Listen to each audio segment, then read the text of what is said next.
Hui hui! It's louisity again, and for this video, I'm going to be doing a reading vlog of Eleanor and Park, written by Rainbow Rowell. Hoorah! So I've seen this book even years before I discovered BookTube, and I've seen it every now and then in different BookTube videos, so I'm definitely curious about what am I going to be feeling about this book. So let's begin reading Eleanor and Park, written by Rainbow Rowell.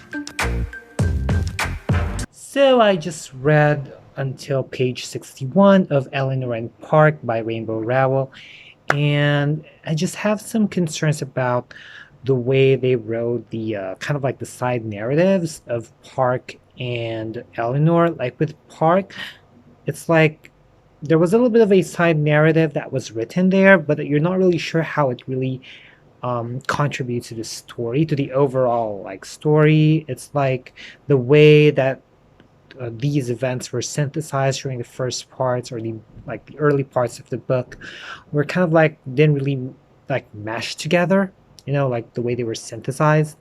And like with Eleanor, like the way that her narrative was synthesized, like her side narrative, like it was quite sloppy because you don't know, like, hey, is she with her parents or rather her family, and or she was like sent away, because there was a scene wherein she was like sent away, or like they asked her to move out, so that just confused me.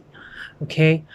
And it is evident in the book that times were different during the 1980s, and I mean, I may be wrong about that, but the way that I saw it, and also from my experiences and the things that I've read, uh, people were indeed different. Well, I guess until now, maybe some of these things still happen today, but yeah, I think you can really tell that times were different back then. I mean, from my observation while reading the book.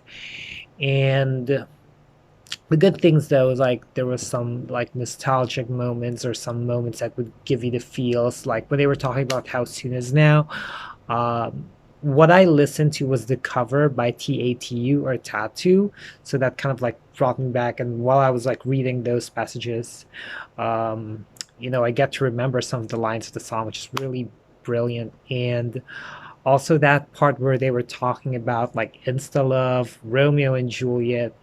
It's like, what I like about books wherein you feel like you are actually there. It's like you're in, like in this situation, you're in class and you're there, like kind of like listening to their conversation. It's like you were brought into this setting, and like that way it's like you understand, as opposed to like this is the narrative, like I don't care. So that part was really brilliant. That was really cool.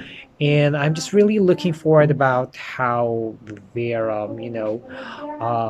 connection or relationship would progress. I'm talking about like Eleanor and Park. So hopefully, you know, their narratives are going to be synthesized in a way that it will give you the feels or make me, happy. And hopefully I get to be satisfied with the succeeding parts of the book. So catch folks later. Hoorah! So let me give you an update now. What I notice as we go along, the romance between Eleanor and Park have been like progressing, and we get to know more about Eleanor's side story, about how she deals with Richie, who is really annoying, and how she deals with her dad as well. The conflicts about you know she would like to try to babysit, and the money could have been given to the family and all that stuff. So yeah, I am definitely looking forward for more like how these things are gonna go. And for Park, the only thing that we can see from him is that he, is dealing with driving. So catch folks later. Whoa. So another update for y'all. So yesterday I only read like 12 pages, but the other day I read a lot. So I still pretty was got a lot from the story, and we can now see that Eleanor and Park, they're getting to each other, and yeah, Park said that Eleanor is his girlfriend. That was super cute, and he would do anything like fight, fight for Eleanor. And it had some not so nice consequences, but who knows? The story will go on. So I'll catch folks later for another update. Oh gosh, Eleanor discovers something from Park's history, and I'm not sure if that went well.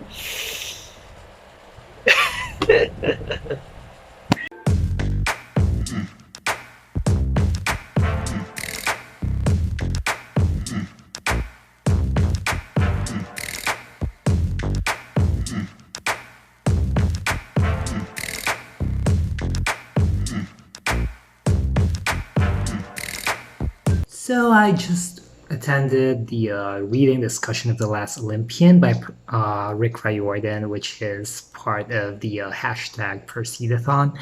And it was really enjoyable. It was great hearing insights on what other people think about the other scenes of the book and, of course, of the overall series. So that's awesome.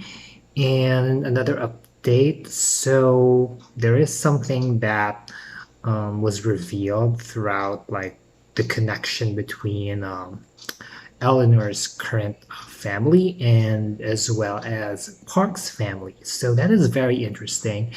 And yep, we get to also find out that Park's mom is interested in styling, so she would like to give Eleanor a makeover. Let's see how these things go. So, and it's holidays, like when I'm reading the story so far. So yeah, we'll see how everything turns out. Ta-da! Hey, yeah, I got a little bit of a new look here. Well, not so new, I did this before, but it's different compared to how you saw me in the previous clips. So, another update, another kind of setup here. I don't really like Tina. She is so annoying, and I just wish that Eleanor would stop, like, saying that they're kind of a thing. So, anyway, I also found out today that Eleanor and Park will be turned into a movie. So feel free to comment down below your thoughts on that. And I think today I'm going to edit and we'll see how it goes. So catch you folks later. Whoa. Also, I want to hear your thoughts about how like this book was written. Do you think that it is written in a completely third person point of view? Like, the narrator is nowhere part of the story, or is it like a third person, but they know and witness Eleanor and Park's, life story? Or is it Eleanor and Park, because as you can see in the book, the sections were divided into like Eleanor and Park, kind of like their story or their standpoint or something like that. And then instead of like, Eleanor literally talking, they, Rainbow probably wrote it in a manner that, um, it's like there's a third person, but it's actually Eleanor or Park talking. That makes sense? Feel free to comment down below.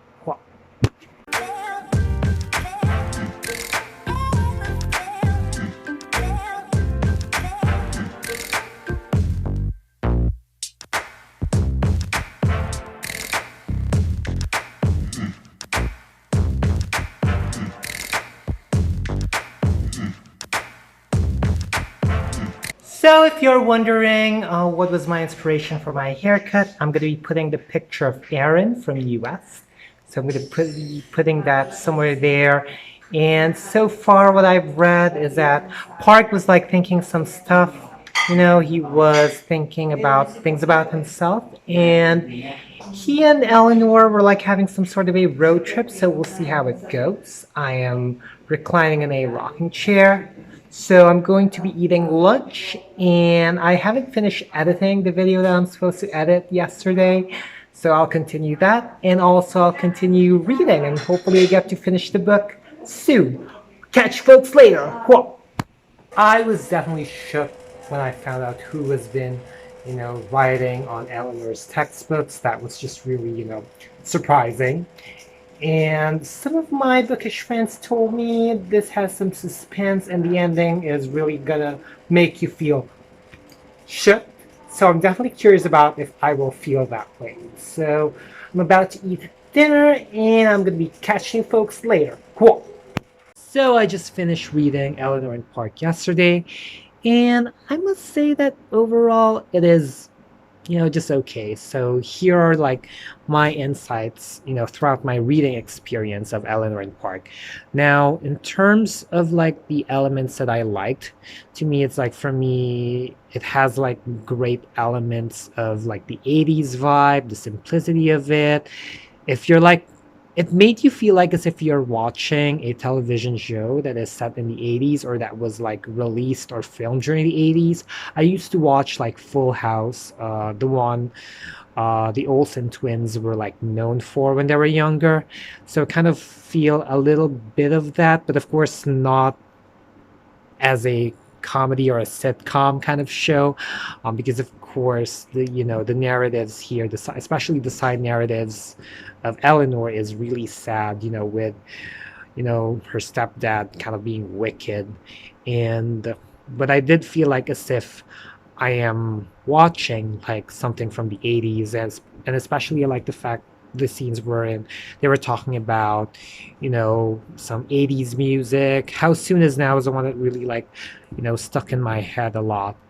And to me they had like some sparky scenes, or there were like scenes wherein you would feel the romance. But the thing is, for the most part I kind of felt a bit Twilight-y here. And if you folks have been watching my channel, y'all know that when it comes to Twilight, I like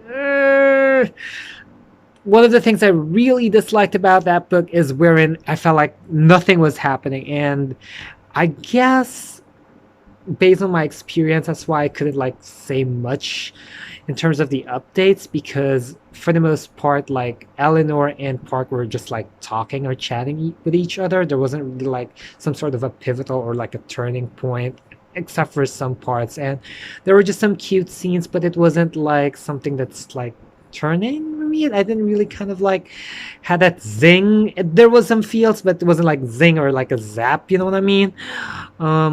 So yeah. And like to me the narratives in terms of how they were synthesized, they weren't really synthesized like in the most cohesive way.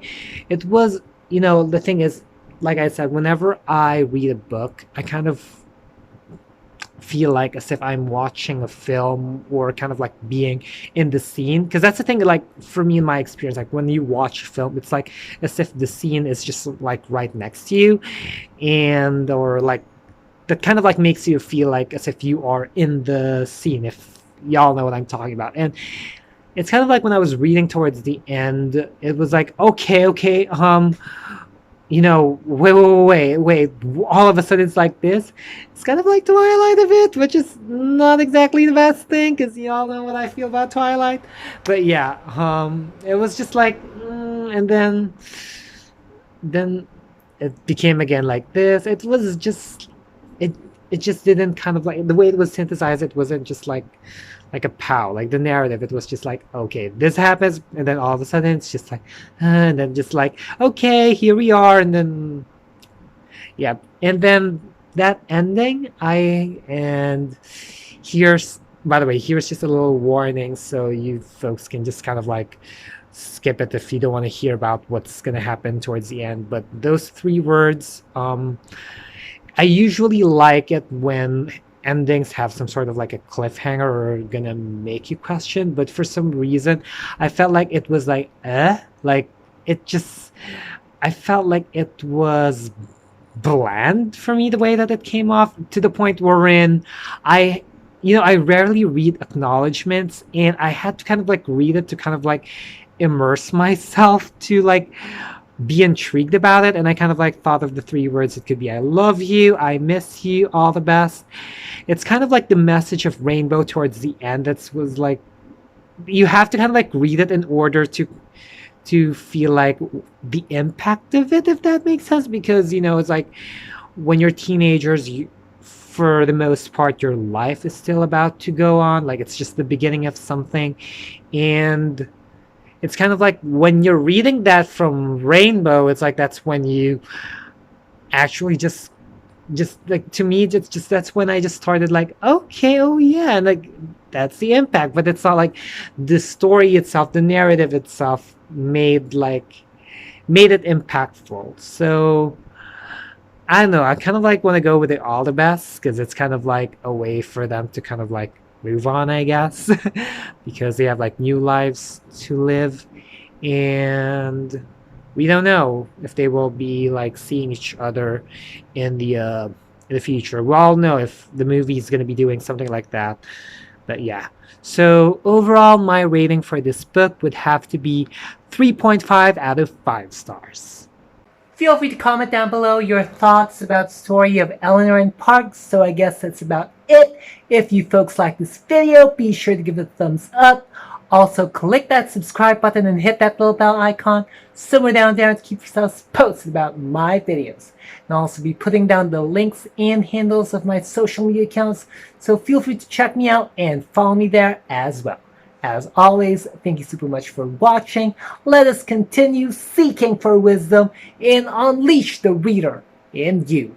Bye, y'all.